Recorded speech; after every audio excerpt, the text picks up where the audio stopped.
And we had some power difficulties here, and it's not Jennifer's fault. I'm going to take responsibility for myself and my country for the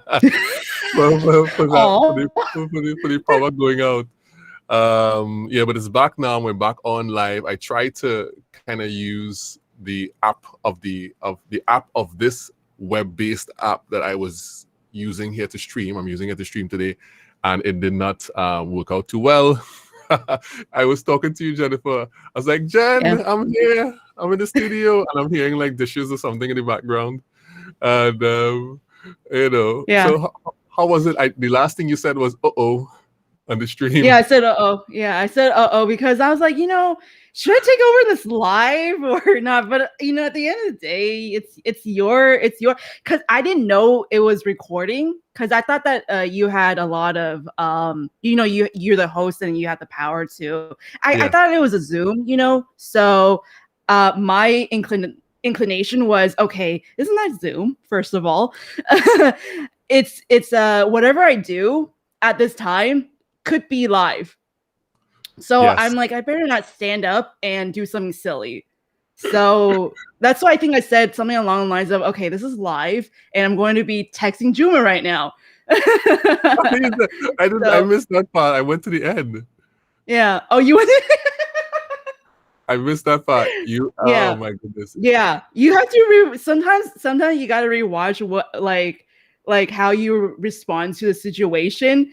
And I couldn't help but to laugh at that, when you had because I thought that you froze. I thought that's like, internet connection I was like or something like that. Yeah, you're like I was like that. And then and so I go, okay, all right. So what should I do? But like I said, I didn't want to take over the conversation, so I'd much rather you take over the conversation and because I know that it's gonna work out. It's gonna work out and yeah. This is great, actually. Life happens. I think this was called for, by the way. I think this was called for. How do we handle the situation? That's right. Mm-hmm. That's right. It's a really good lesson. I think if you have been live streaming for any length of time and you haven't had something like this happen, you haven't had your baptism of fires yet.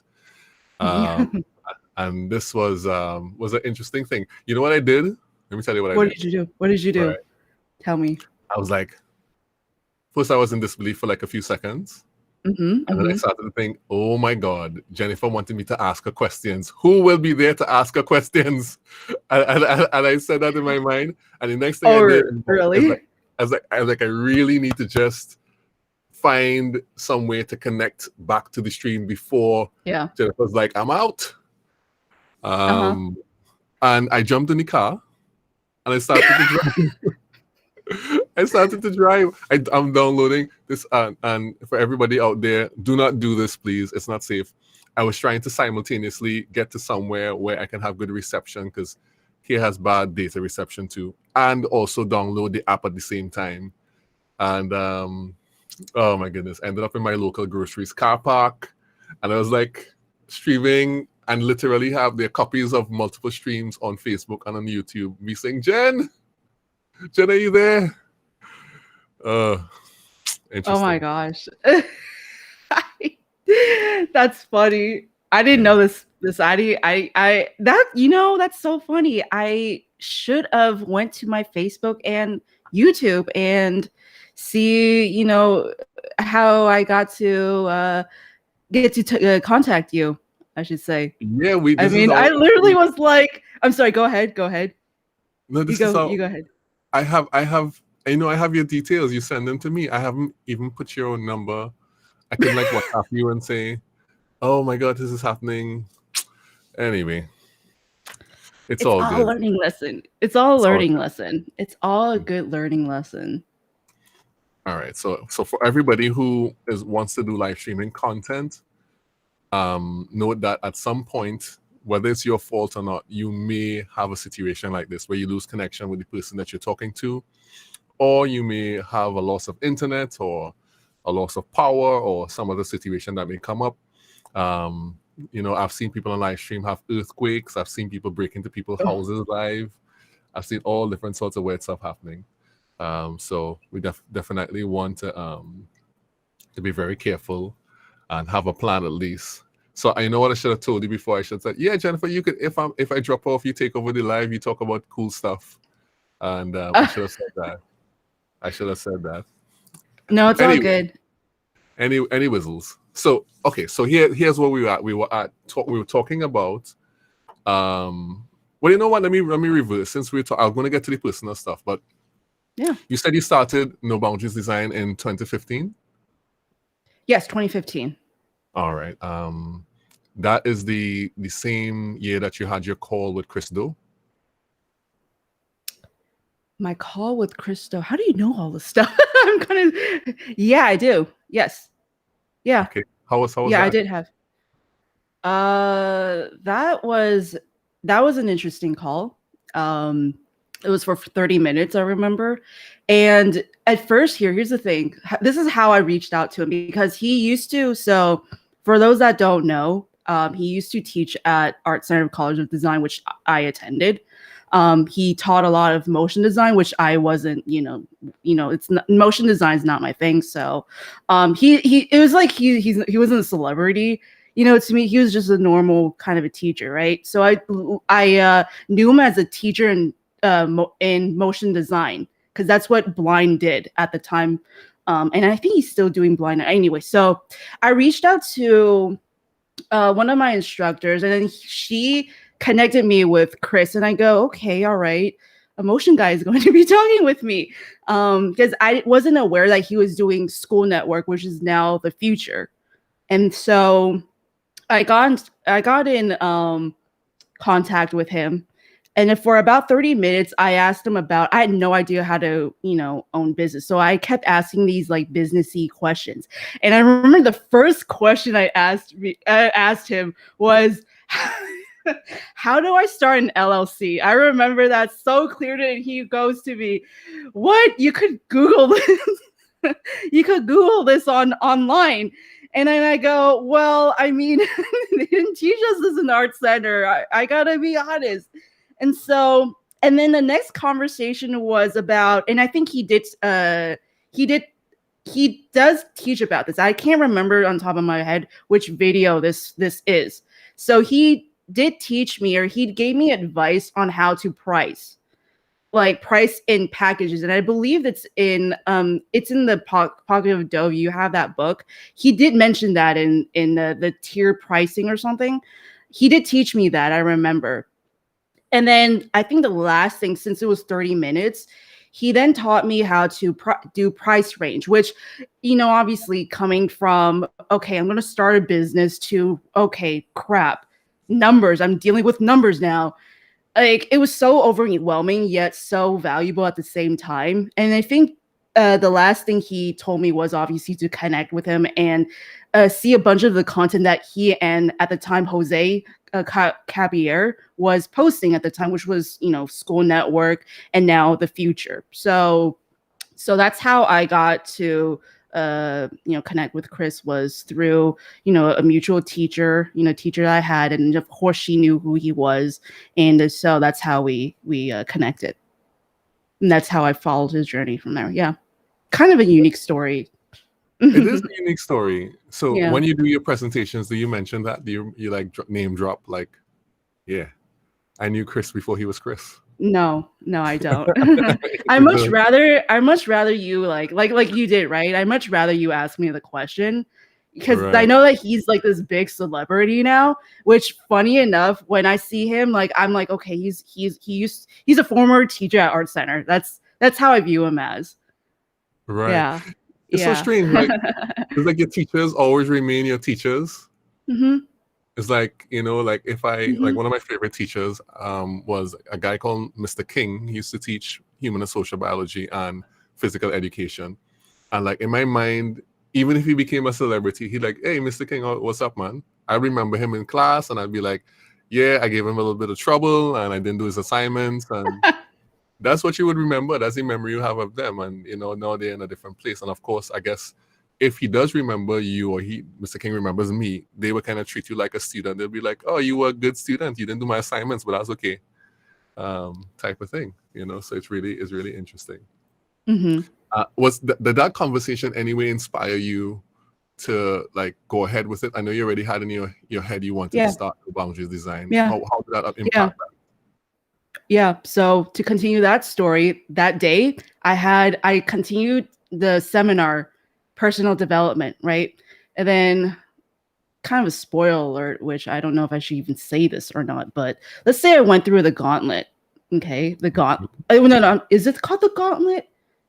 I believe it's called the gauntlet. So what the gauntlet is in this case, in the personal development case, is a barrage of feedback given to you. Okay.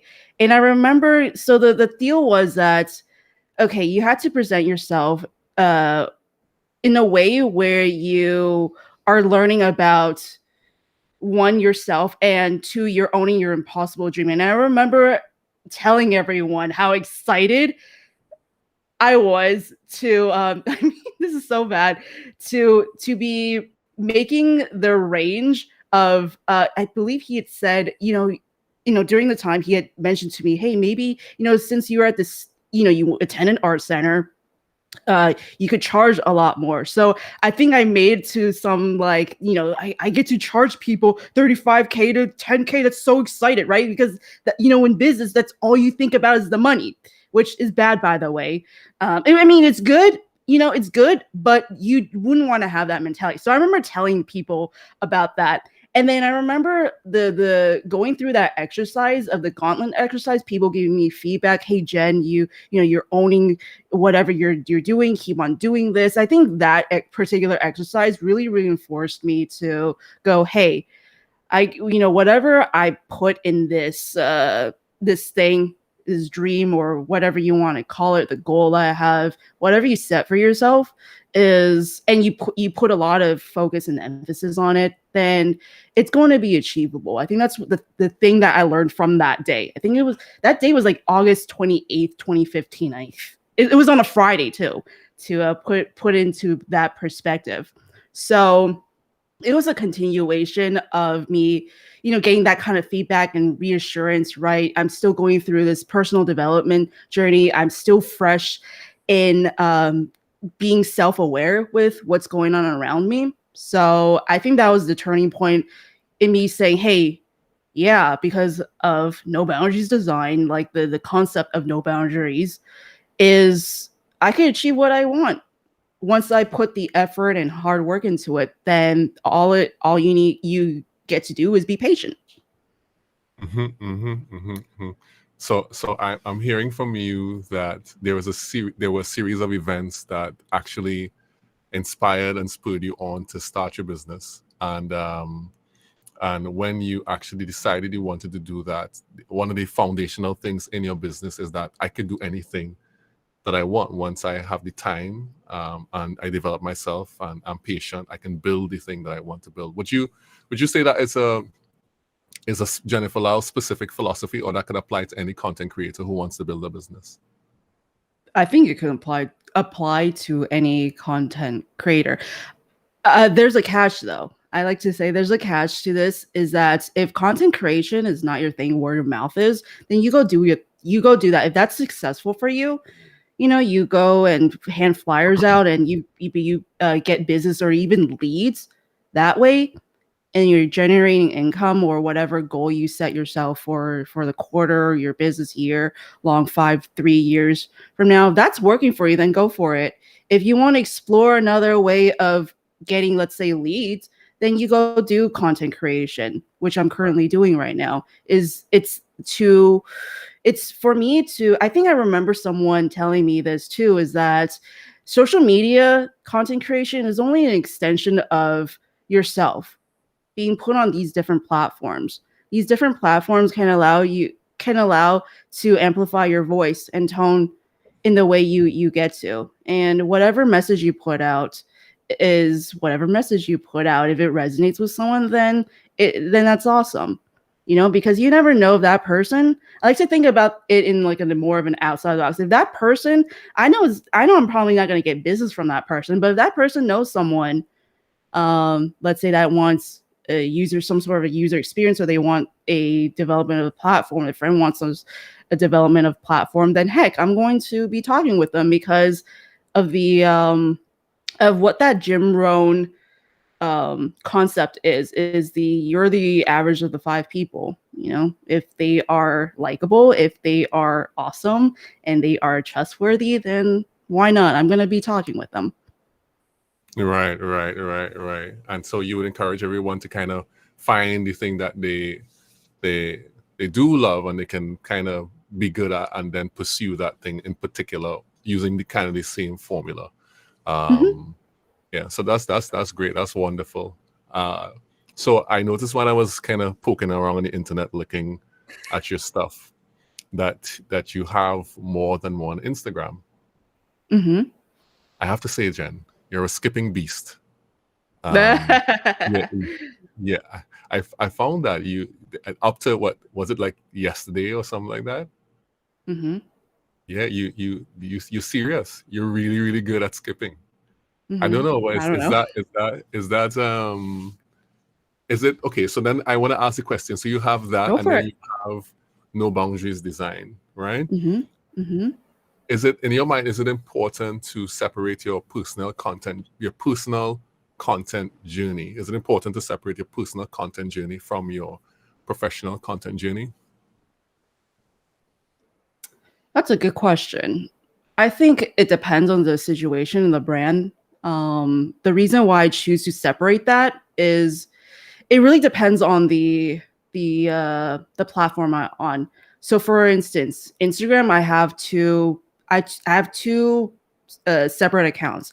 I have one for personally jump rope, and then the second one is all my design content. And so for me, it's a way to keep up with myself and to acknowledge what community is out there. That's the main gist of the thing, the behind the scenes, right? So, in any given case, sometimes, on LinkedIn, what I like to do is to not only share my user experience journey and whatever I've learned on it, I like to share mental health. I think that's really important. And it's for me, it's important to the No Boundaries design brand because that's what I love speaking about. So sometime during, I don't know when, I will be posting a jump rope video, but it's going to be related to mental health. So it's a way for me to see how people get to know this side about me while doing the thing I love doing, which is designing, obviously, for the business side, and the hobby, whatever you want to call it, taking care of myself, is the jump rope side. Right. That's really cool. Hmm. So you kind of, and I like how you said that part of your brand is this thing that is connected to your personal journey, but you don't necessarily have to show all of that personal stuff on this platform because then it convolutes things. Yes. Yep. Yeah. Yeah. Yeah. It confuses people. Yeah. Right. Right. Because I see that your other Instagram is very well curated, very well Which one? curated. Oh, the No Boundaries design Oh, the one. No How Boundaries many, how many design. do you Got it. have? I have three accounts. I have a private one, for friends and family, and then I Right. have the jump rope one, which is I'm Jen Lau, and then the third one is No Boundaries Design, which, like you said, it's curated. Yeah, and they're both curated. I think Amgen Lau is very well curated too. By the way, Mhm. there are lots of Jennifer Laus out there. It was difficult tracking that one down. Mm, But I found it. I found it. mm. The other thing that I was thinking is that somewhere, let me see, I think sometime in September of 2020, you changed the original font on your carousels and replaced it with a new one. Yep. So why did you do that? And tell us what the benefits of that has been. I was going through an identity crisis for No Boundaries Design, to be honest.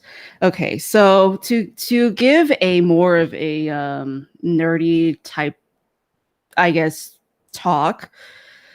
The original font that I've used prior to September 2020 was called Brandon Grotesque, and that's a more of a geometric typeface.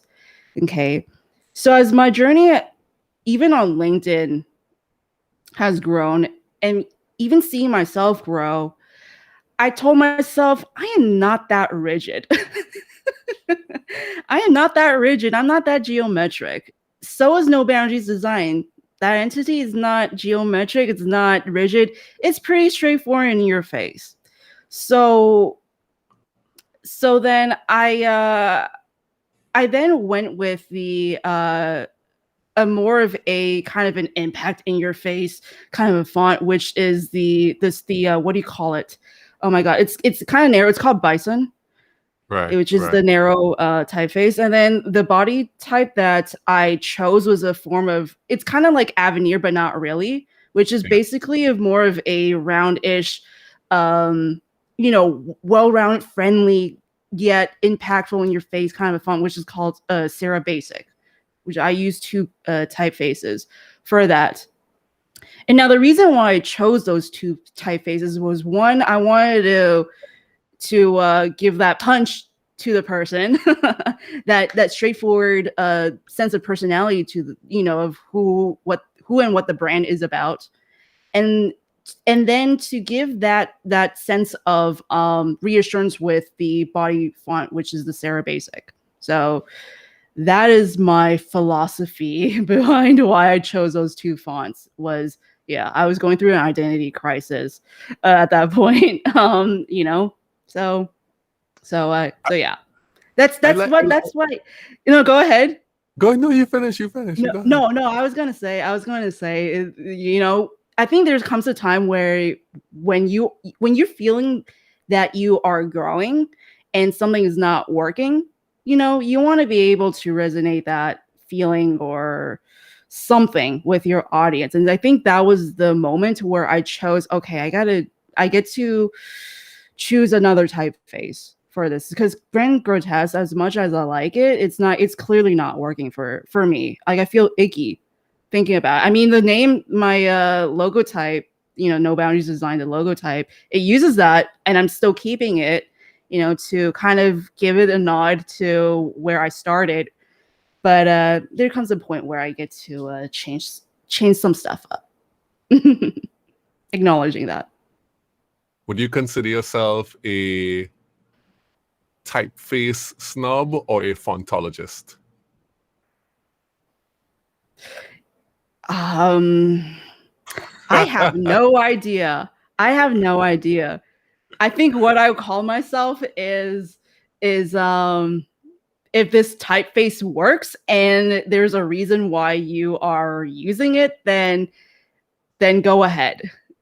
Go ahead, because even designing the websites, I'm always considerate which typeface to use for the website, because I want to be able to show the personality of the brand identity. So I don't know if Yeah. that answered your question, by the way, Juma. No, I mean it's kind of a made-up question because I mean That's fine.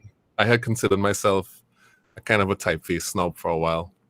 Up to last evening we were talking about it, and kind of when I see things, I notice things like that. So I notice, like, oh, your fives are like upside down twos. So and that's like that has to be a deliberate choice. It has to be. It cannot be a just by the way choice. Mm-hmm. So I was taking note of how you used it, and then and it's interesting that you said the design is not geometric, because even your brand mark, the icon, it is kind of like, I don't know how you came up with it, but it has a feeling of geometric Yeah. in it, and maybe that was the feeling you had before when you did the first typeface, Yeah. and then when you transitioned, you kept the actual thing. It's very cool, and I was Mm-hmm. thinking, okay. But then I understand why you said this one is more bold, it's more in your face, it's a little more Yeah. condensed, but it's Yeah. kind of like has a punch to it, and then how the Yeah. text is laid out is different. So it's very interesting. Yes, I design know. stuff. I know. I love the foundations of it too. So never ditch your foundations, people. Your design Never. foundations. That's right. That's right. That's right. And actually, you know what? I wanted to do a design week on my on my profile, and I was hoping to do it the same week that you were here, but that just didn't work out because I was gonna do like a whole design thing, yay, and put out carousels for that week, and give people very old advice. Oh. Yeah, very very basic and old advice, things that you learn like in 101 design type of thing, which I guess is what people need, and so on. So it's interesting. On another note, what it's so you do speak Cantonese? Hmm. A little Yes. bit conversational. Conversational. What's the difference Conversational. between? So you can't write it. You could I have the can't conversation. write. I can't Okay. write. I All can right. only speak it. Yeah. Yeah. How was your development in all areas of your life like impacted the way you do UX design? So it's like I know there is UX versus CX, and you could probably explain that for us. Oh, of course. And how has all the things that you've learned along your journey impacted that your whole philosophy on UX versus CX? So there were like three questions in that. So Okay, let me so be clearer. Let me yeah, Chris do it. yeah. Let me Chris do it. Okay. Question number one: could you explain the difference between, for people who don't know, the difference between CX and UX? Okay, that's a thank you for that.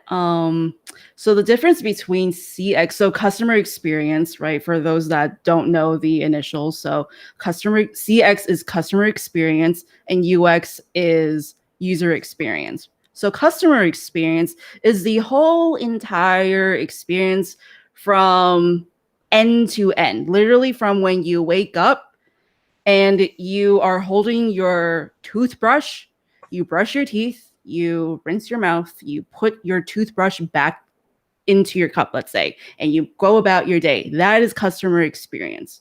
Mm-hmm. User experience is a singular experience where you are experiencing the toothbrush, like you brushing your teeth with Oh, the okay. toothbrush.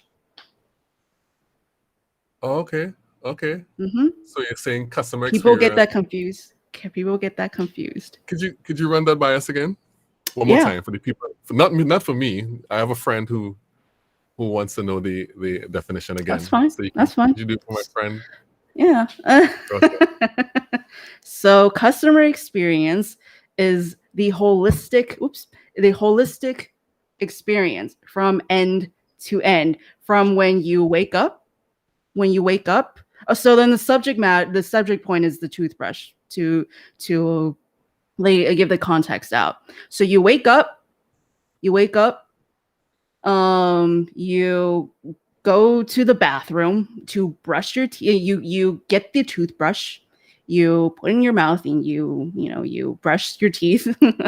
You rinse your mouth, you put the toothbrush back into the cup, and you go about your day happily, hygienic, and clean.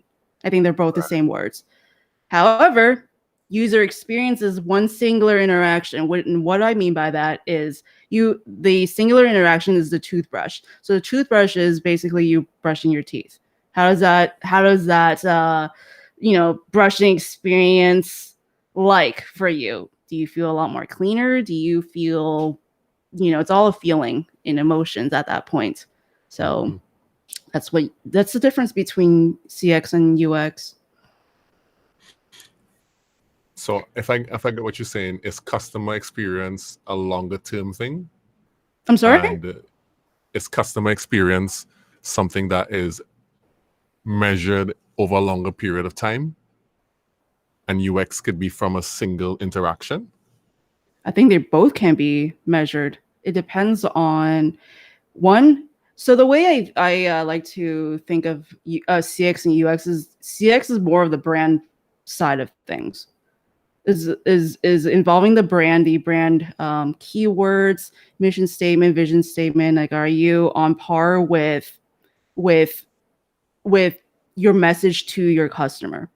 And Right. then UX is a branch of CX where you're basically like a toothbrush, right? There's a let's say I don't know what kind of a toothbrush. I don't know what kind of a toothpaste brand you guys have, but let's say Colgate is yeah, fine. Colgate. Okay, Colgate. Like so where was I going with this story? So basically if Colgate wanted to put out a line where it's and they already done this, electronic brush, right? Why? Why would they want to have an electric brush, right? So you have to think about not only this customer experience from the buying experience, you also have to think about what this electronic toothbrush is going to do for people. Maybe it's for convenience, maybe it's for charging, maybe it's for the power. I don't know, right? So then how can this both of these be measured? Well, I think it depends on the situation. I think CX is more, like I said, it's more in terms of like the brand. Are they operating well? Are they in line with their goals and their values that they set upon? Which I know a lot of companies they kind of miss out on that. Hmm. And then the CX, I mean, I'm sorry, the UX is more in lines of how can we improve this product or even service of this, of what we're giving to the person. So how can we, based on the customer feedback that we're getting for this electronic toothbrush, right, how can we make this a lot better for people? Maybe you measure this in, a 6 month time period, or a 1 year, 3 year, whatever you set yourself to have during that duration. It's all Hmm. about getting feedback. It's all about measuring what the customer needs, because at the end of the day, customers have the money and customers make the businesses run. Right, right. So how would you, if someone is just beginning in their content creation journey, how Okay. would you tell them to, to identify or kind of pay attention to UX? And because I'm assuming that you people need to pay attention to both. Yes, it's important. Hmm. Yeah. So how would somebody who's just starting, like when you first started out in 2015, were you even thinking about that? About content creation? Yeah, when you first started your business and you Oh, started yeah. Oh that. yeah. Oh yeah. Oh yeah. I thought about content creation. So I think to kind of, if I may, tie it back to the original question that you had set, which was, I believe, if someone was starting out, how do you think about the user experience or customer experience? I don't think they need to know what that concept is. It's more or less to define the customer experience part of it, right? It's to define who you are, why you're doing it. Why you're doing it is very, very important, by the way, because it allows you to not only go back to or refer to why you're doing this for the purpose of, I don't know what your purpose of is, right? So, and how are you going to do it? Hmm. So, where was I going with this? I was going with this You're going to tie it so back to well. your journey in content creation, I think. Yeah. Yeah. Okay. So knowing your why, who you are, and how you're going to do it. If you want to go the content creation route, since this show is about content creation, right? So basically, when this is how I approached it when I did my content, was to define the customer experience, knowing who I am. I really wanted to show my personality to people, Right. and I also wanted to show, in a form and in essence, why I'm showing up to the audience. I think that's very important to know, because you could say that I'm showing up for myself. Like, okay, what does that mean? You're going to be pompous at the end of the day, I feel, you know? But we're not, I think it's not all about that. I think it's about, again, knowing who you are, how you're doing it, who you are, what you're about, and then going about then to how do you put the content out? Is it through a video like this? Is it through a carousel, written word, um, article? What else is there? A podcast, Yes. audio. So the way I approached this in my journey when I started out was, first of all, and I think this is where you wanted to get to, was the video. Like, I wanted to show my personality so much that I decided to put out video on Right. LinkedIn, Right. because it was authentic. The platform was and is authentic. I Right. believe in 2017, when I first started out, the content creation game was to do videos. No post, no post. at all. Because I knew that I was going to reach globally. And Mhm. what better way to reach people than to show up and upload a video? Yeah. So knowing those ingredients, that's where my head was at. And also, you got to know the go to, which my goal for posting content now is, I mean, it's obviously to get leads. It's obvious to get leads, but to also share what I know, which I've been always saying this over and over again, so that maybe someone I get to help someone. I never know, at the end. If I don't post, Yeah. then if I don't post, I feel like the person may miss out on something, which kind of makes me feel bad a little bit. That's like reverse FOMO. Yeah. Yeah, reverse FOMO. It's interesting you should say that because the, like over the last years, if you've done this for a while, because I've Yeah. been doing things in the kind of media industry, design stuff for a while, for like 2 decades now. And after you've done it for a little while, you begin to feel the weight of all of the things you've gathered, like your knowledge and your learnings, and it gets heavy on you. And you start to want to give it to people and say, "This is what I've learned. I want to make myself, useful." You think that my development has to be useful to someone else. So usually that's what happens to people. They have some kind of desire to share the things inside their heads, and it would be great too if they can monetize that sharing, but they generally want to get it off themselves onto other people who want it.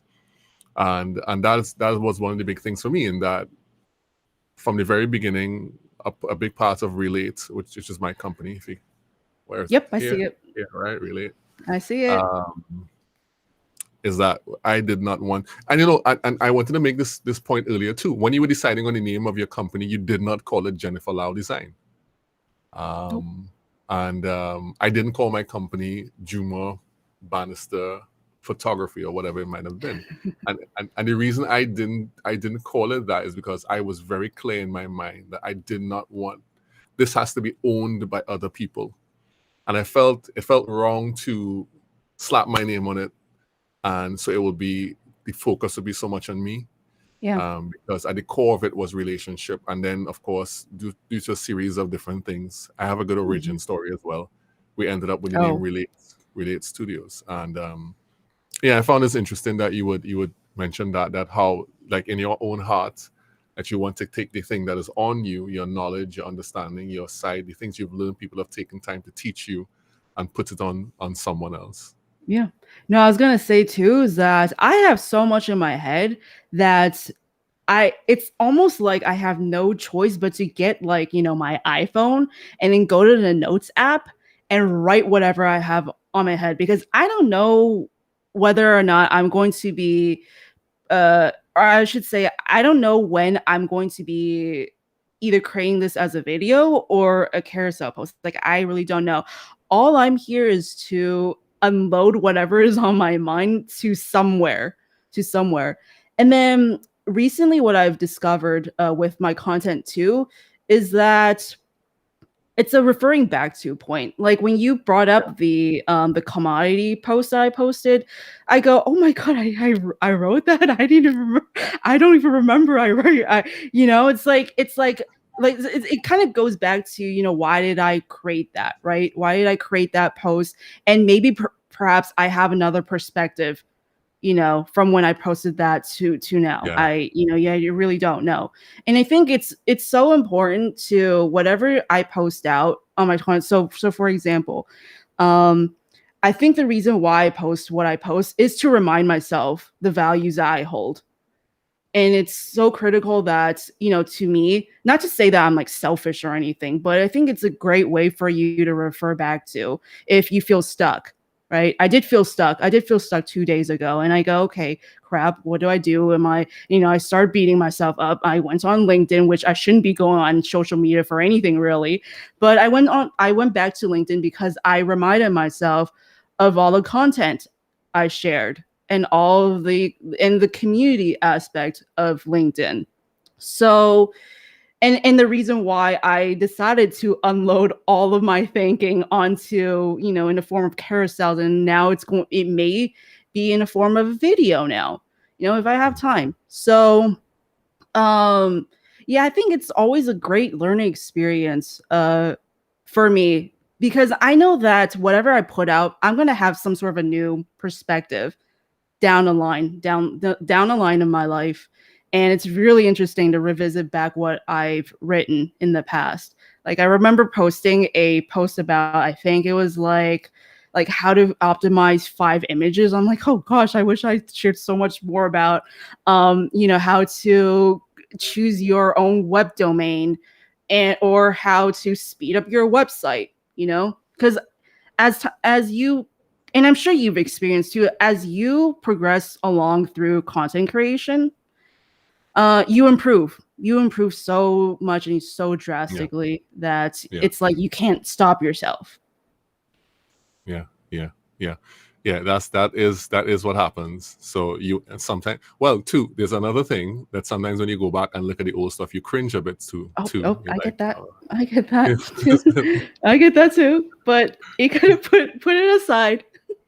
Yeah, You it's gotta like, put it oh my aside. god, did I say that? Oh my goodness. Yeah. But it's all part of the growth journey, Yeah. and I'm really figuring out where you're headed, because obviously you can't know where you're going to unless you kind of look at your path. You have to say, okay, I've been here, I've been here, I've been here. How can I then now get better at this thing? And content evolves. Your focus will evolve. Nobody. It is true that people say the same things over and over again, but any good content creator, you would find it over a period of time, because they are gathering knowledge, Yeah. right? That their content will evolve. Um, so just to go back to some of my recent experiences, so I've read the Win Without Pitching manifesto, and that's because of, I again, love that book. yeah, yeah. So and that will go back to your pricing days. That's probably some of the early advice that Chris was formulating, and then he got onto Yep. Blair Ends and that thing. So I'm connected to Blair Ends on LinkedIn, now, because I was Hmm. like, yeah, Blair, I'm reading your book, and I just messaged him like a couple days ago, and so I'm done with the book. It was excellent. And so when you get that, when that now that is in my head and that is part of me, I can't go back, and as a Nope. result of that, the way I do business and my content will change. Exactly.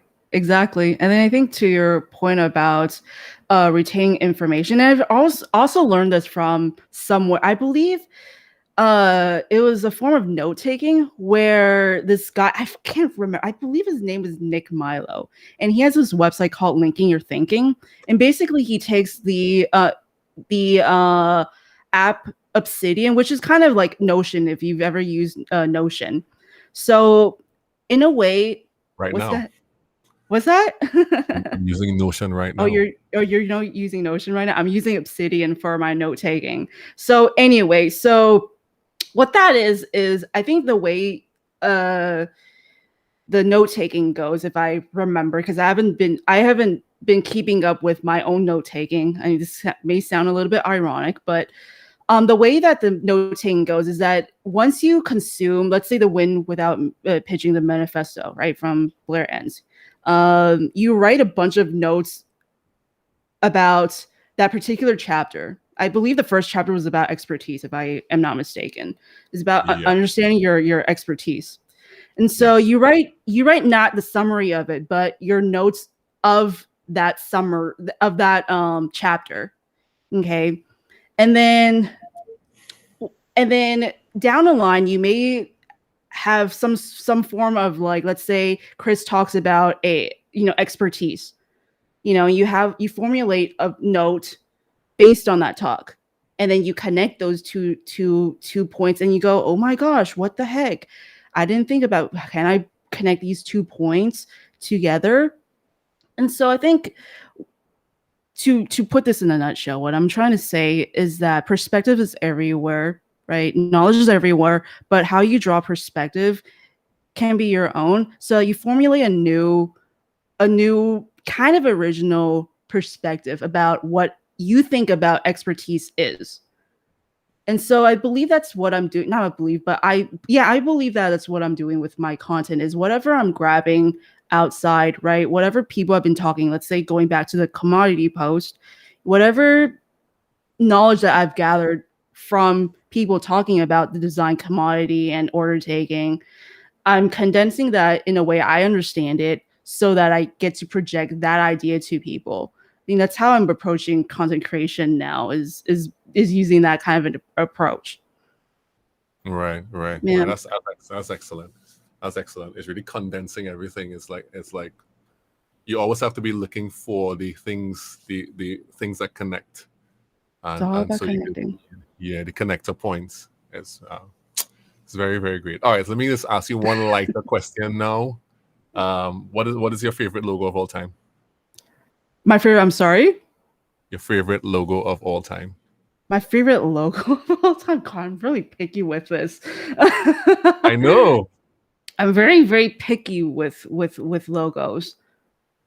You know what? I honestly don't have a favorite logo, but I like logos with stories. Oh, okay, I love okay, logos with a story and a behind the scenes, right? This may sound very, very cliche, but the FedEx logo, for some reason I'm drawn to that.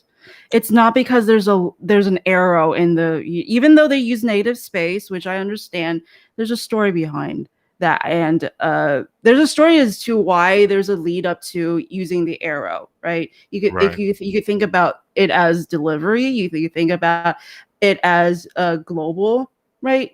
So I like those kind of a story kind of a esque kind of a logos. If you think, I like I said, I really don't have a favorite logo that I particular am fond of, but I do like logos with those kind of a stories and why did you choose this direction?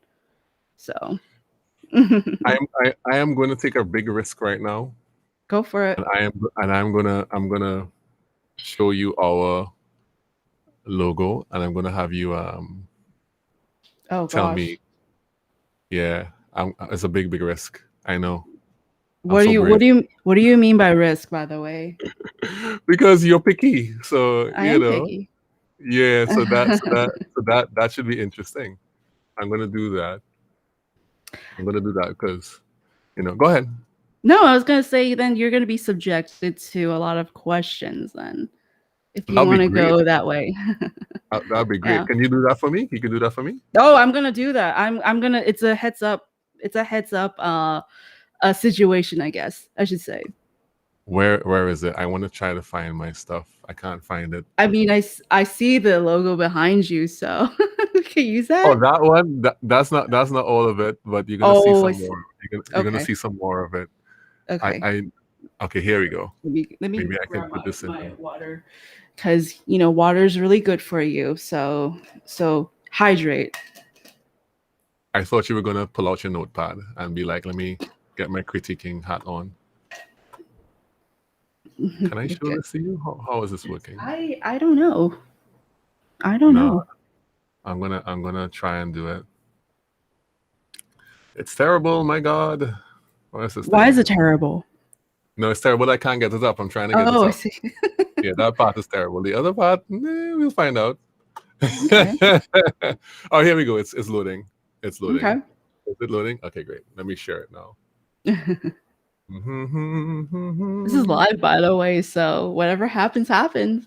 Whatever happens, happens. I don't mind. I'm taking a huge, huge, huge jump here. Share I my like it. share my screen. Chrome tab. Okay, this might be it. Let me see. That's it, right? Okay. Okay, let me show it in the stream right now. Okay. All right, so I'm going to try and rearrange us so that Sorry. so that so Uh-huh. that so that we can do this. Mm, Okay, what I'm gonna do is right now I'm in the first window, so I'm gonna try to rearrange us. I'm gonna take you off for just a second so we can Okay. rearrange. Okay. Okay. Perfect.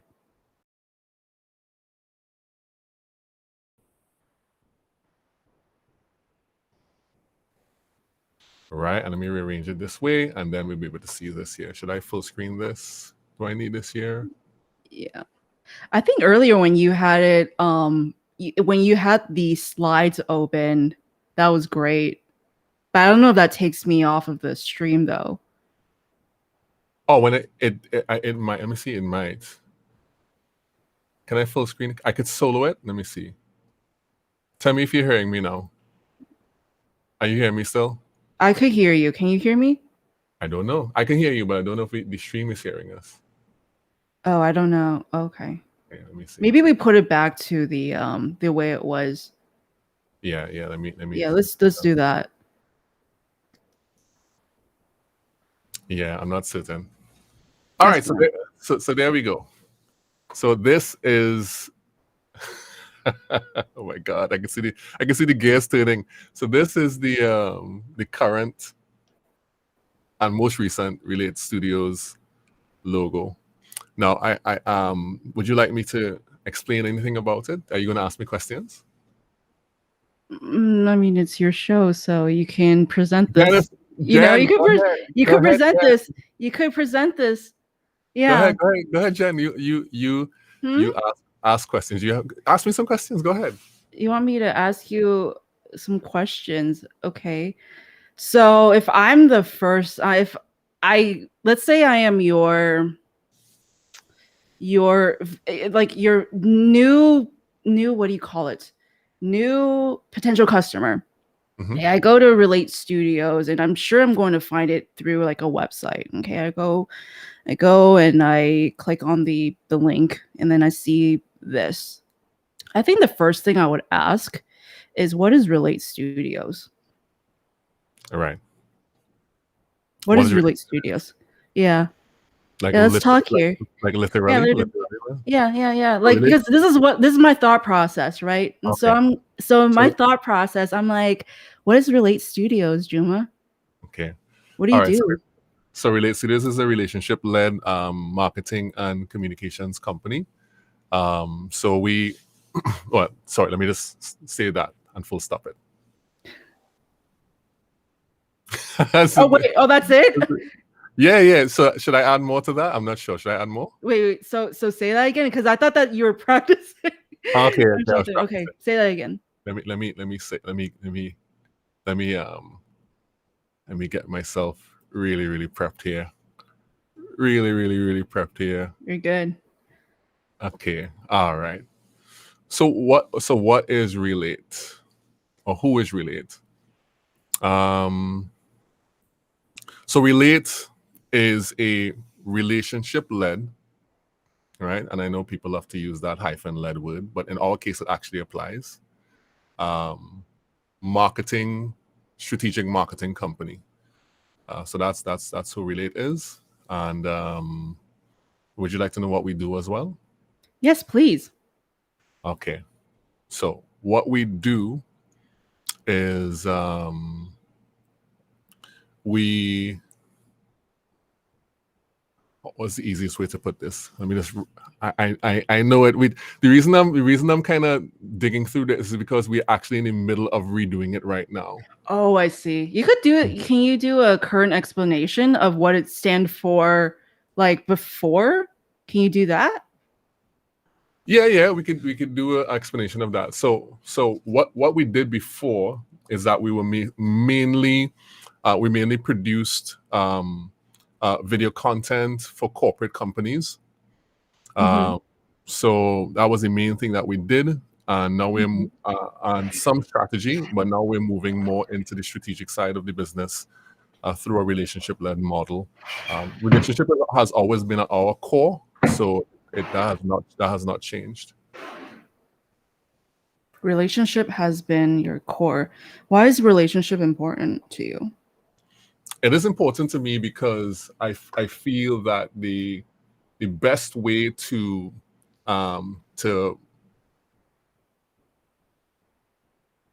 get customers to to achieve their goals and to get them where they need to be is through knowing them better and through having trust and the place in which that starts is by beginning to relate to people to find out more about them, about what their goals are and what they want to accomplish. And the best way to do that is to really come alongside. So there's things that I want to know that you know that I can only find out if you trust me to know those things.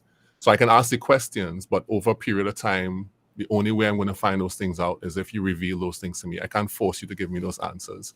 and that can only come through relationship. And also relationship really talks about the long-term engagement and being able to do things for someone over a period of time. And so it's easier for us to deliver really excellent outcomes if we are connected to people in a more of a over a long period of time, because then we get to know what they are. As things evolve, then we get to track that as well.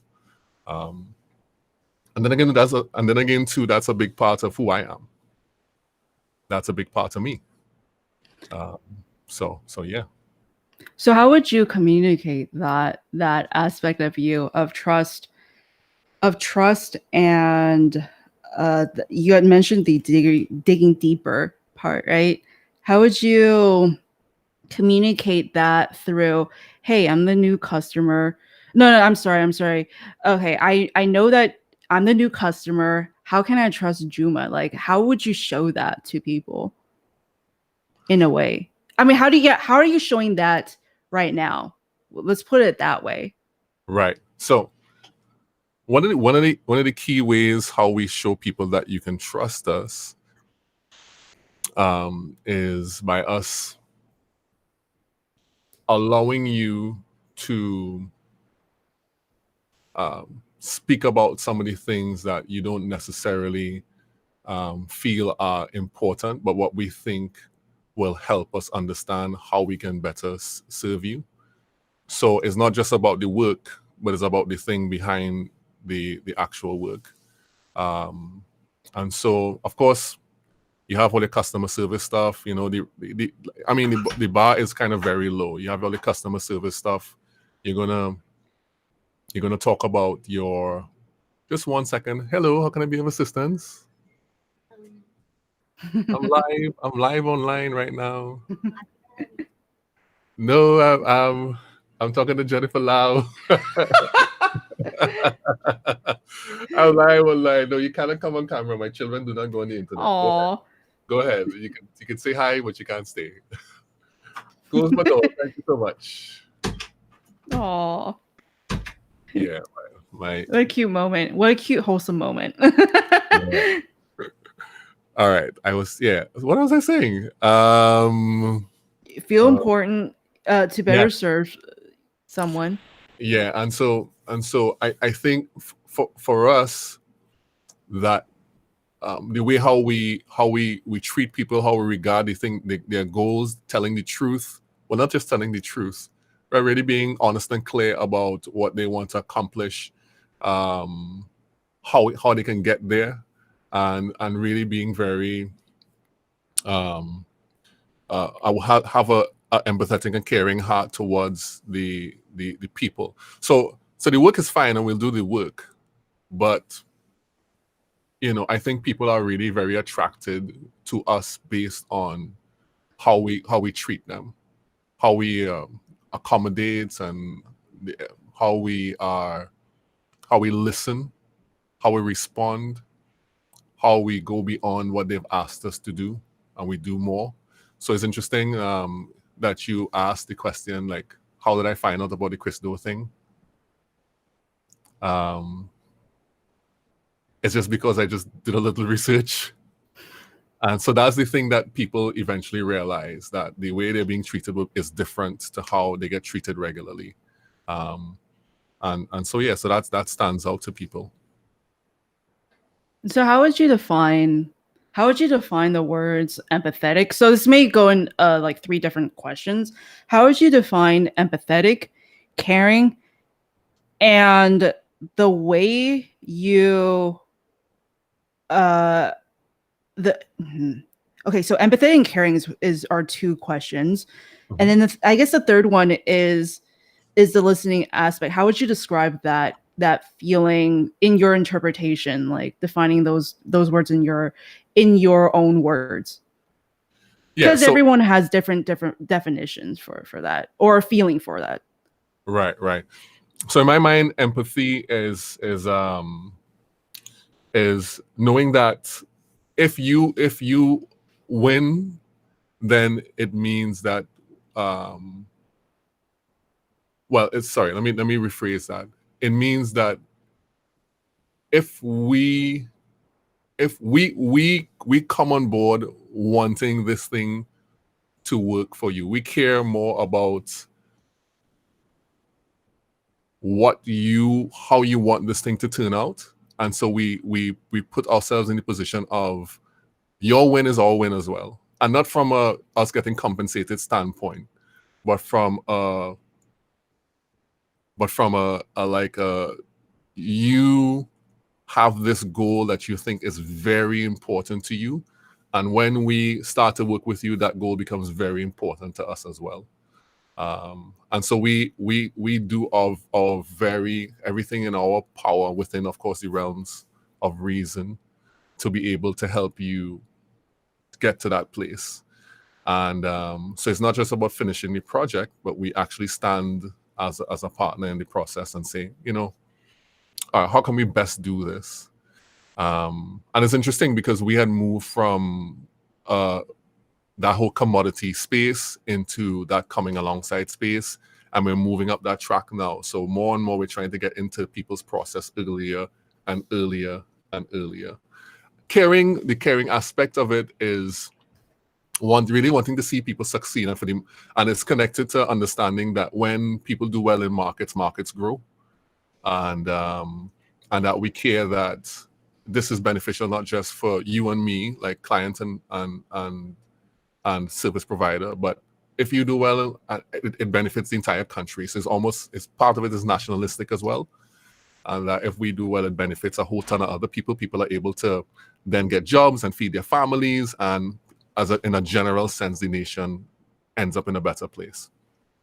And the third one was so it's empathy, caring, and the third one was what? Let me go back. It was how do you show the listening portion of what you do? How do you define that part?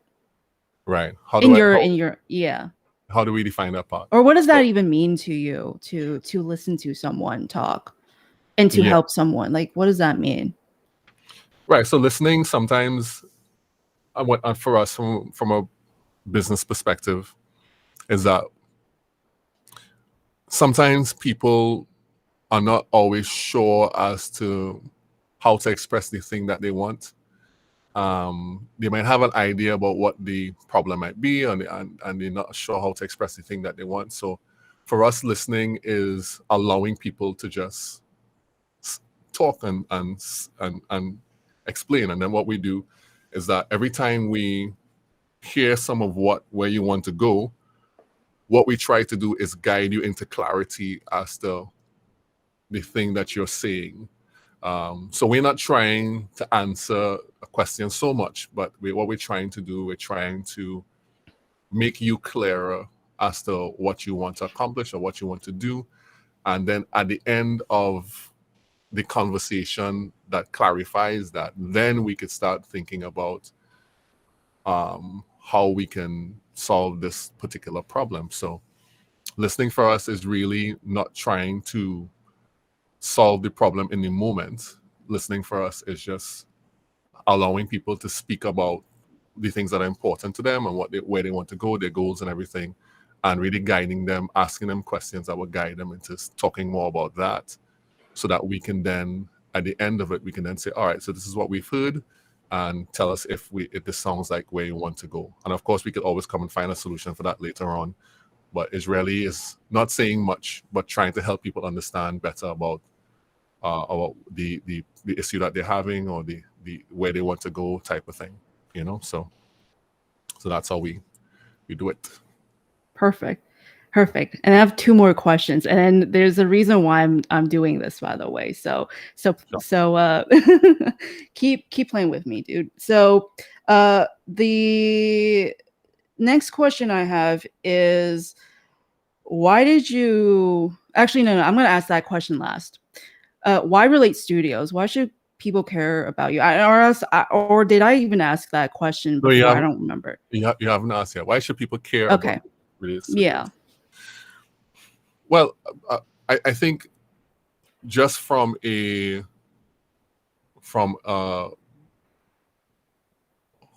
we are standpoint, and how people can um well, it's not so well. Actually, let me reverse that. Let me say. I mean, we don't particularly care if people care about us, to be quite honest. But if I were to frame it in a way that would make sense, I would say that we know that there are many people who are just doing things because they want to get the biggest contract, or they want to say that we've done this. That is not really our goal. They should, in people, and I think I have a issue. People care. I don't think people should want to care about us, actually. But I understand what you're trying to get at. You're trying to get at, like, why should we even want to do business with you at all? What makes you special? We're special because we're not. We're special because we look at the mundane things, and we really do want people to do well. We're special because we push the people in front of us, and we kind of stay behind, and we said, you can do well with this, and we are there to support you. So we're not, oh, look how well we've done this. Because let me tell you something, I don't believe that we have to be the best. I just believe that we have to be very good and very consistent, and stick to the values that we have. And that will very much differentiate us from people, because in this particular market, I am saying this in a context where I'm saying this in a context that in this particular market there is a massive problem with customer service, and not just customer service from hi sir or hi ma'am, how are you doing today? Just in terms of how people think about the clients, like they're bothered by them, and they don't take on board some of the things that the client really wants, and when people encounter that, it almost become like, oh, we don't want to let you go because you are going to listen to what we have to say. People try to force things on us, and you actually take the time to listen to what we have to say, and not listen to respond, but listen to really understand what's happening, and give you honest responses, and be very honest and clear and upfront about what we can do and what we can't do, and then we guide you through that process. So people should care about us because we care about them more than most. Yeah, that's an interesting question. I hadn't thought of that before, and I was like, I don't want people to care about me necessarily. It's interesting. It's interesting. Yeah. Because then it puts into perspective of what your purpose is. And to my next question is why did you choose the name Relate Studios? All right, so that is a very good question. Because Relate, there's a couple stories behind how Relate came about. Let me tell you. Let me just join two things together. The first thing was that when we were looking for a name, I had started a business called Flow Photo Photography, and I knew I didn't want to keep that name because it was a borrowed name. I literally borrowed the name from another friend of mine who had a company of a similar name. And so when my business partner and I were going to start this new company, we were looking for a name. A couple things happened. Some of it you might call divine. But one of the things that did happen is that we were shooting a lot of weddings back in those days. We were actually more of a wedding photography company than anything else. And we had the situation where one of our clients who flew in from London came, and we shot their wedding in Tobago, because Trinidad and Tobago, 2 islands, 1 country. The touristy island is Tobago, kind of touristy, like the sand type of thing. Although they offer more. Big up to Tobago. And what happened is that they got married there, and we had never met before, we just had sent emails. I've never seen them before. We never met before. And I met them. We sat down for breakfast. We had really excellent conversation. And the wedding was the following day. The wedding went very well. We shot, images were great. Fast forward a couple months later, I was took a trip with my wife, went out to Boston. Um, and interestingly, I was staying at the house of another couple whose wedding we had done the year prior, which was interesting in itself.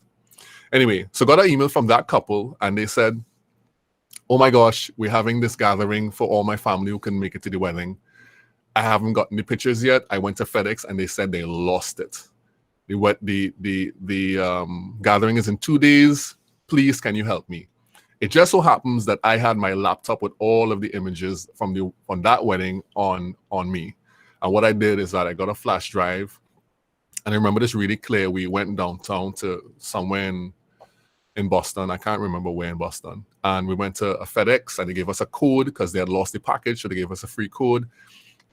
All of the pictures are loaded up on the flash drive. I FedExed it to them, and they got it like the next day or something like that, and they were able to show all of their friends and their families the lovely time they had at their wedding in Tobago.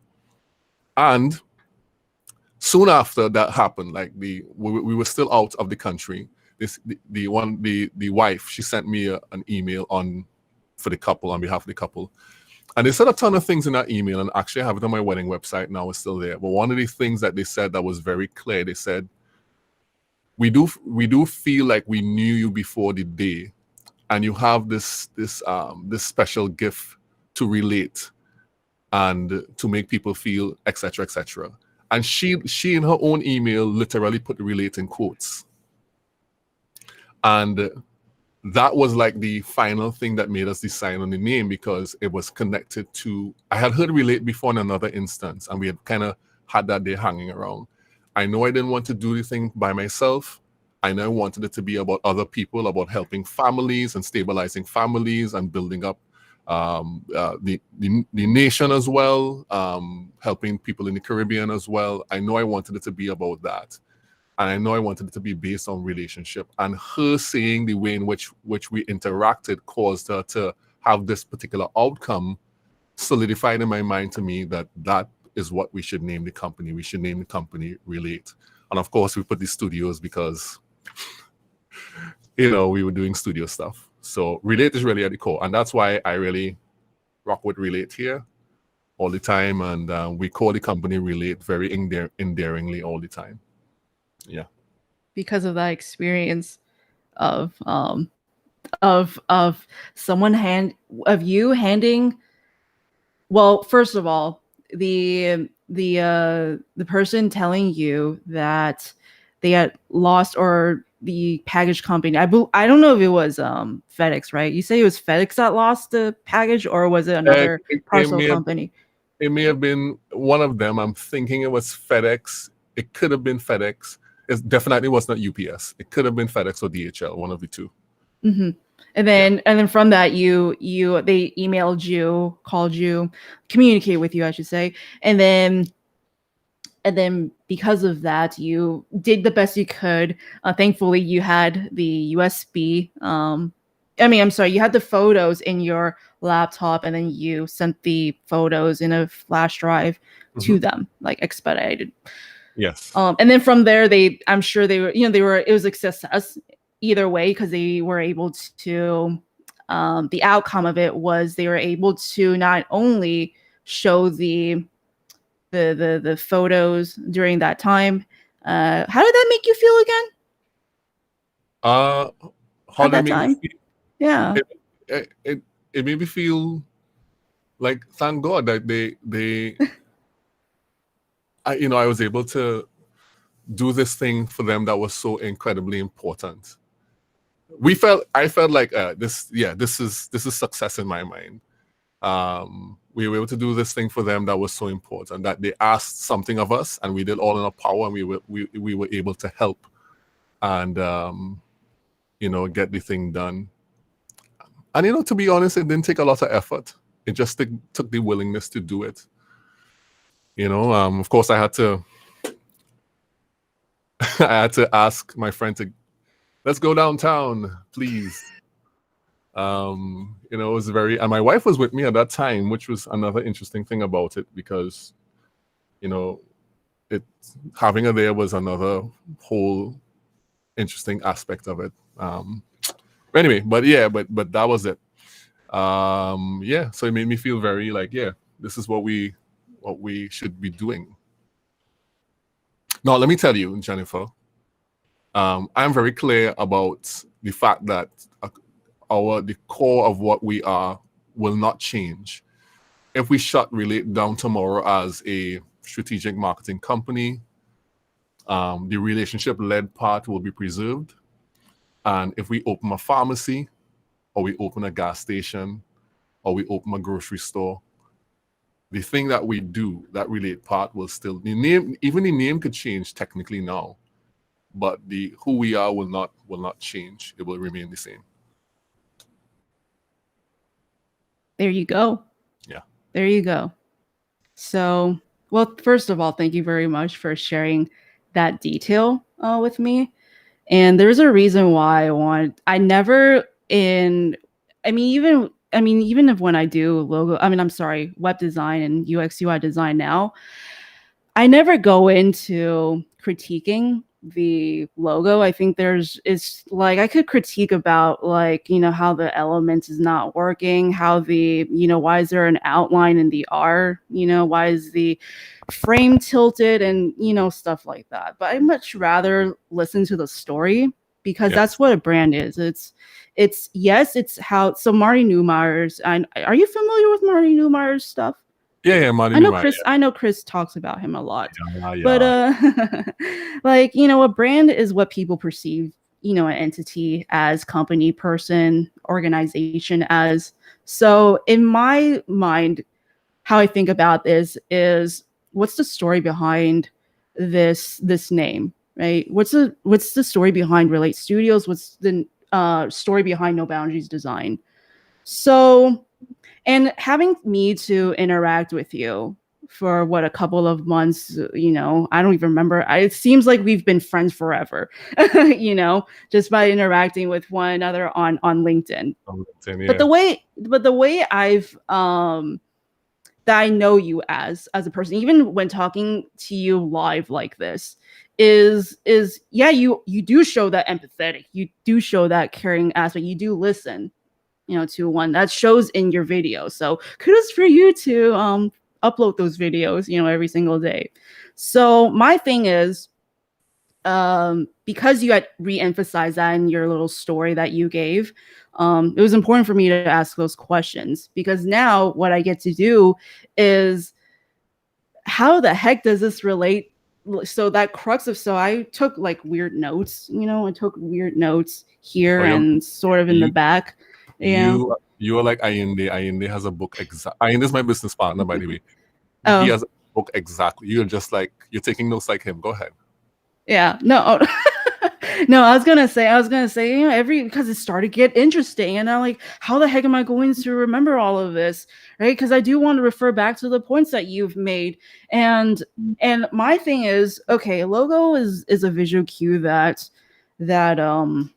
represents your brand. It's your visual identity, right? So my thing is, gosh, like when you're telling me, so my first impression of this logo of my May is that, is this a photography, like as a company, is this a photography studio? Like what is it about? So then when you told me about, how you cared about your customer or the potential customers, how you're empathetic, you care about the long term, well, the very first thing you told me was you care about the goals, right? And then you care about knowing them better to gain that trust. I go, why is that R? Like, does that represent that R in the frame? Does that represent the knowing the person better? This is my brain, what my brain goes to. Okay. Right. So the more you revealed your story to me, the more I thought, what if you remove that mark? You emphasized relate a lot. You made it like your own baby, if I may. Like, you made it like this is your own, like, you want to show relate off. The word relate off. And to even put that as the icing on the cake, you shared with, that's why I ended with the with that question of why did you choose Relate Studios. And even even emphasized the point even further as to you get to, yeah, you get to show the name off like that.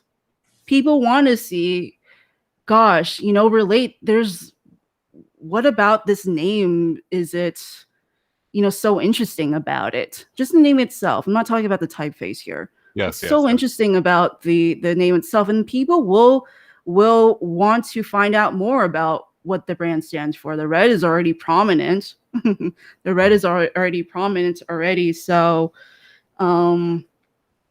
it's all about, I think in your case, it's all about, and this is what you touched on too, is the customer experience part of it. And I even was thinking back to me, gosh, why did he ask me the UX and CX question? I think it's because that relates to your brand a little bit. That's Yeah, the reason why I think. I may be completely wrong, but I feel that that's, those two parallels are quite interesting. So so so yeah, like it's like, how do I relate to this person? How do I relate to Juma? How do I relate to the empathetic and caring and part of it? Does he really need that R in the frame? Or can the word just stand up by itself? Because clearly, for a logo, you don't need a icon or a mark yeah. to carry that. You can use a logo type like this. Mm-hmm. So that's my little critique and feedback, because at the end of the day, regardless of what logo you create, it's the brand that you put behind the identity. Like, why, what Yeah. do you stand for? Why do you want people to care about you? Not in a selfish way, but why do you matter to them? I think is a better way to put it. Mm-hmm. So Mm-hmm. that's in a nutshell, sort of in a long-winded nutshell. That's where my head was at when you had first asked me to critique your logo. It's how do I find that relationship between what you showed me earlier and what your story is about. Yeah. I think Jennifer, that is fantastic. And let me tell you why. Let me tell you why I think so. So when we first came up with Relate Studios, we could not decide on what the logo will be. We had the name and we could not decide. I had an illustrated document with, no lie, with about, I would say, roughly 100 to 150 different logos that I had designed over a period of time, spread out on the canvas of this illustrator document, moving from the top left corner to the bottom right corner, designing all the way. I think it started at the center and it began to spread, and it spread out like a virus on the page. And I still had my business, my original business, and Ian and I, we've been talking for months, and he was helping me. And I remember that day, I went to his house, and I was like, we were talking about Relate, and we had the name, but we did not have a logo. And I was like, we need to finish this today. And I remember taking the laptop, grabbing it, and going to the kitchen. And we were in the kitchen together. We standing like two guys like in the kitchen. And I have the laptop on the counter standing up, and he's next to me. I said, will this work? No, will that work? And I said, okay, let's pull this here, pull that there, pull that there. And we stood there, I want to believe, for like less than 20 minutes. And after like months and months of this whole canvas, in 20 minutes, we had the original Relate logo. And I'm careful to say the original one, because the original one, the R, or what we call the still, that's a nickname for the icon. It's called the still. It looked like a Polaroid. The bottom was thicker. It looked like a Polaroid. And then when we evolved, we changed it to a pixel. So now it's digital now. So instead of being rectangular, it's square. And over the past years, two things have happened. I've emphasized this, right? It's good to relate, Which I see, yes. which you see a whole lot. That's at the Yep. end of all my videos. And I've emphasized, obviously, this here, relate, right? And we're in a transition right now So I don't know in terms of the emphasis what will rise to the top, but I'm thinking, if this is me saying this live publicly, I'm thinking your assessment is pretty accurate in that the logo type, like really the and we know that technically that icon thing is not a logo. This is a logo. Yeah. Know that, right? Because the logo says the word of obviously, Yep. right? And you saying that to me is like, oh, because I was thinking we don't really need much more. We could just say it, and yeah, and the nice thing about is that this is custom. I customize this font. This one I can't remember the original font, but you could tell that the R is touching the E. Yeah. And you can tell that the top of the A is gone, so it's smooth. Yeah. So it used to have a stroke going all the way up, and I cut it off and curved it, so it's very smooth. And to make it kind of like, it's nice, it's relatable a little bit. And so yeah, I think it's, in my mind, I think it's powerful, and what you said is pretty accurate. And the letters were closer together, so I spaced them out more. They were the letter spacing was different when we first had it. So you worked on the kerning, okay? The kerning, yes. Thank you so much. Letter kerning, yes. Why am I forgetting all these things? Yeah, I'm trained in print. I should remember these things. You're good. Yeah. So the kerning, yeah, and we did that, and yeah, this is what we came up with. Thank you so much. That's cool. Yeah, you're welcome. I mean, there's more to say about it, but I think we'll leave it at the story and the story part, and the not the whole critiquing part, but as to, well, I did give a little bit of a critique earlier, but it has to relate back. No pun intended. It has to relate back.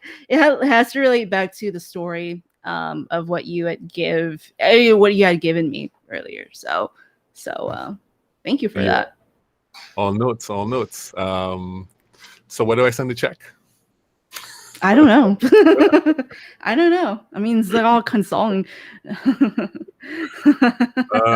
Yeah. Thanks so much. Well, this has been interesting. I mean, I did not expect it to go this way, to be quite honest. Oh, really? We no, I did not plan for this to happen. Oh, I was scrambling. We had a very twisty turny day, a day with lots of twists. Yeah, we did.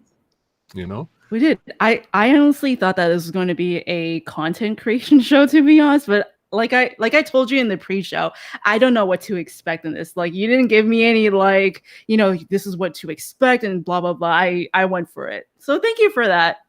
Yeah. So on Saturdays is a bit different to Thursdays. Thursdays is very strict. On Saturdays we have space to just talk and do stuff. So if things goes in a particular direction, then we're fine with it in general. All right. Okay, that's really excellent. I don't have any more questions. I don't have any more questions for you, Jennifer.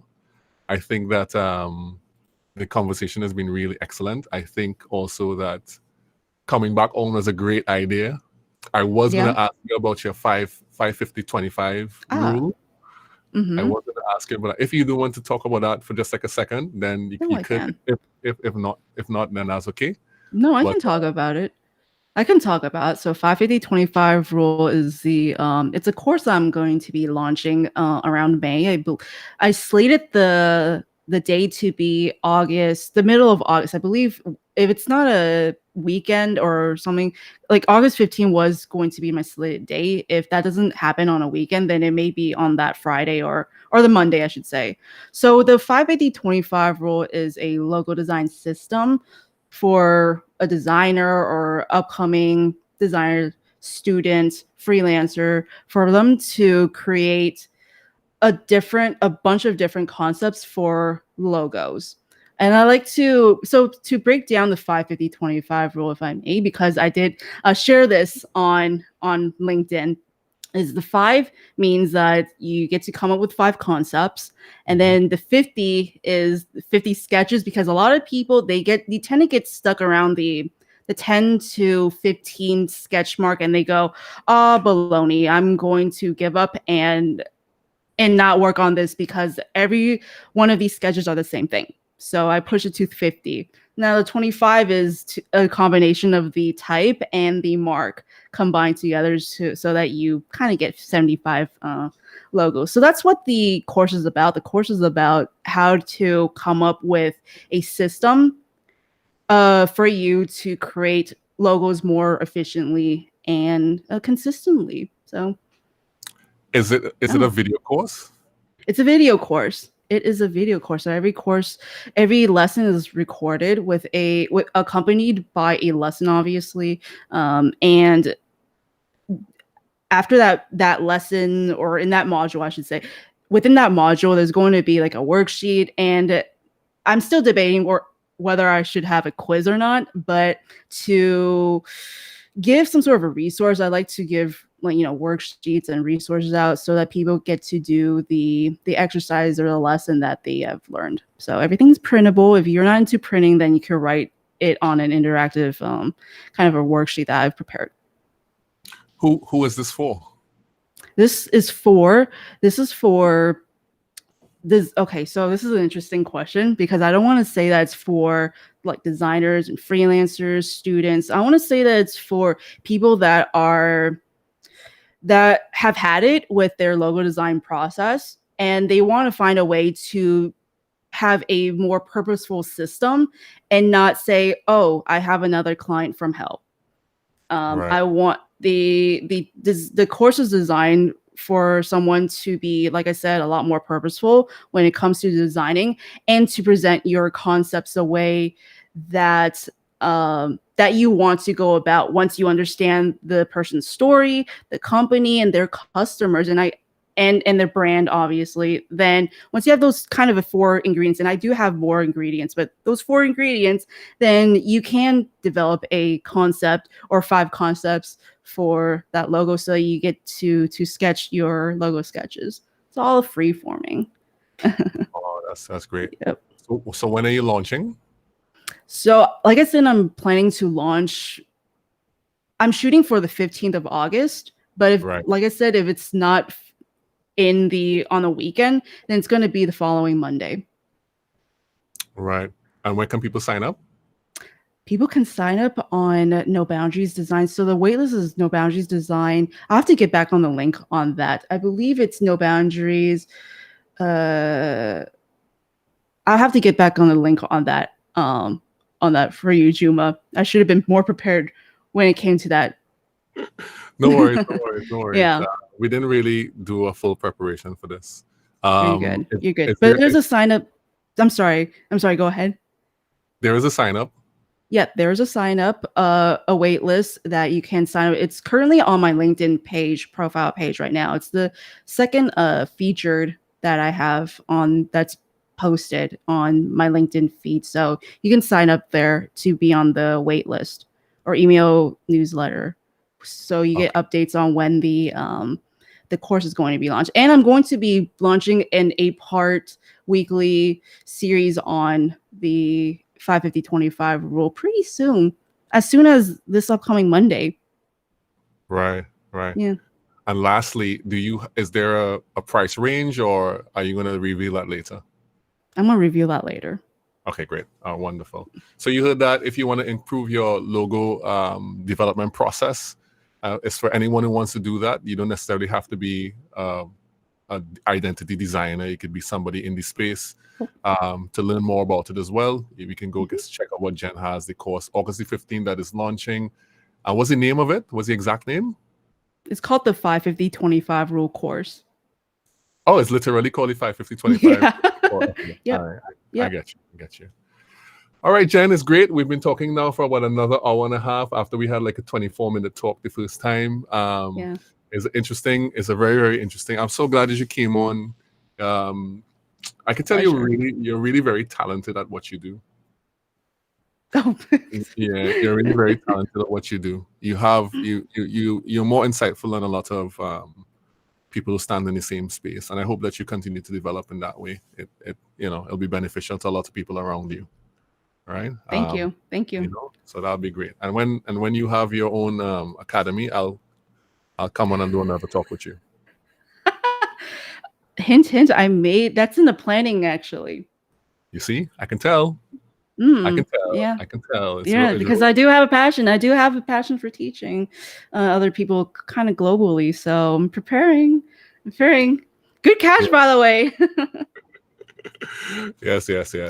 Very good. So thanks so much for being on. And well, people know your website, noboundariesdesign.com. Yes. Yep. Yep. Yeah, their website, and you can check her out. Well, I say skipping. I realize you clearly say jump rope, so Oh, that's like that's fine. a British Skipping jump American, rope. you Skipping know. jump rope is the fun. Is the same. Yeah, and so we're happy to have people go check that out as well. If you want motivation, because trust me, that is motivating. Seeing all the fancy stuff, and different things. No, it is. I find it so Oh cool. my gosh. And then I was so impressed. I was like, look at Jen go. My goodness, she's got skills. And it's amazing. Because I can't do it very well. I'm 6'7", 200 plus pounds. So to get this up in the air against gravity is some work. So Hey, that's fine. That's fine. The owners that I know, I think they're like 6'2" or 6'5", and yeah, and they do jump rope too. So it'll jump in. Okay, well, yeah, more inspiration. yeah, yep. All right, so we'll talk. So thank you so much for coming on, and thanks everyone for tuning in a second time. We're gonna take some parts of this conversation at the end, and we're gonna cut it up and repurpose it on LinkedIn, because we didn't get to show this part on LinkedIn. So I want to show parts of this conversation. So it's so great to have you on, Jennifer, again, and keep good, and we'll talk soon, and I'll see you on LinkedIn. Thank you for the opportunity. The pleasure was all mine, believe you me. All right, boys.